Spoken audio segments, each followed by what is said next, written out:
nine eddebe ly'evvubuka lye nalabye nga lituuzizza engalabi yalyo mu maaso ga pulezidenti engalabi ennene okukira omugugu. Mr. President ogenda kukolera kibankuba kyeyo nga tebasobola kufuluma Uganda.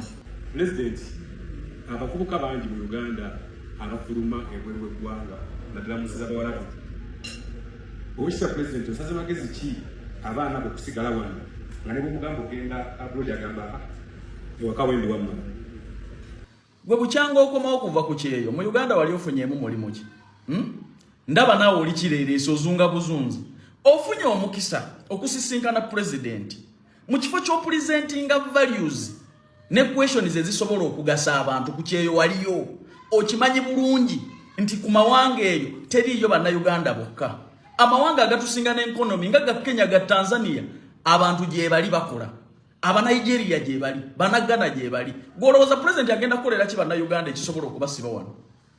President mulemi okumubuulira facts nti ayogera ku by'obulimi bannayuganda bonna bagende mu nnimiro naye abantu tebaasoma genda kulima.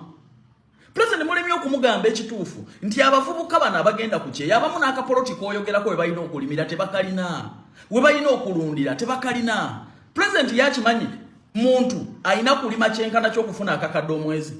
Oyinza okulimisa emikono gyo okufuna akakadde omwezi oba weetaaga capital nga ne woolima oyinawo. Naye evvubuka lituuzizza wali eddebe ly'omutwe erinene okukira omugugu mu kifo ky'oyogera ku bannayuganda abali ku deportations nga beetaaga assistant za embassies, mu kifo ky'oyogera bannayuganda beetaaga air tickets, mu kifo ky'oyogera ku gavumenti bw'erina okusakira abantu emirimu mu mawanga agagirina nga Kenya bw'ekola. Lituuzizza wali eddebe ddene n'omugato Natasha my sister era yacoordinatinze bino n'otwala eddebe eryo maaso ga President okupresentinga abannayuganda bonna. Bannange mwatuswazizza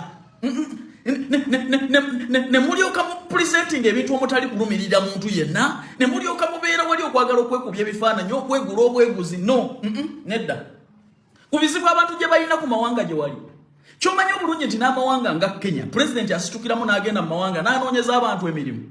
Mulemi okugamba President amazima nti alina okukikkiriza nti bannayuganda oba ayagala oba tayagala bannayuganda baagala okugenda okukolera ebweru wa mitala w'amayanja. Abayambe bafune emirimu emirungi, abasakire bambasada abeera nabo, abakungu ab'enjawulo mu mawanga gano. Lwaki tebakutusakira ku mirimu egiri professional? Lwaki tebatusakira ku misaala ewatali embassies ne baziteekayo? Eddebe ly'envubuka liri wali lisimbye n'agannyo. President nze muganda wa Natasha bannayuganda oyinza otya okubabeeza wano nga ne bwe bakola batya tebafuluma? Bastard gwe mulimu ki gwe wali ofunye wano bukyanga okumawo bweru?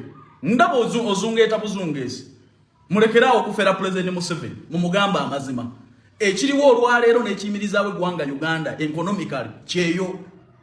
Batuyambe batusakire emirimu, abaana baffe batasobodde funa wano mirimu bagende. Ekiweweezezza eggwanga lino n'okulaakulanya abantu kyeyo. Kisimba aganyo gwe wakola ku kyeyo yinza okubikola wano Uganda. Kuleka okuzunga obuzunzi. Wamma abagala ogenda ebweru kwata pen n'olupapula ewange oteekamu akasenteko nga visa ekuli mu ngalo. Abawala n'abalenzi neetaaga 10 mwana mugenda kukola ku bisaawe bya Nnyonyi Dubai, Saudi Arabia, masomero ga gavumenti, malwaliro na mizikiti bakirina mwetaagibwa kuva ku myaka 21 paka emyaka 4. Ba waitress ba waiter mu Burger King mu Americano mu KFC mwetaagibwa namwe abaana b'obuwala n'ab'obulenzi. Omusaala guli kamu okuva ku $1,400,000 paka ku $1,700,000. Noonyaako ku noti 7 mukaaga 7 nkaaga 21 51 oba noti 7 nya mukaaga 52 4 18 ogenda kuba onfuna butereevu.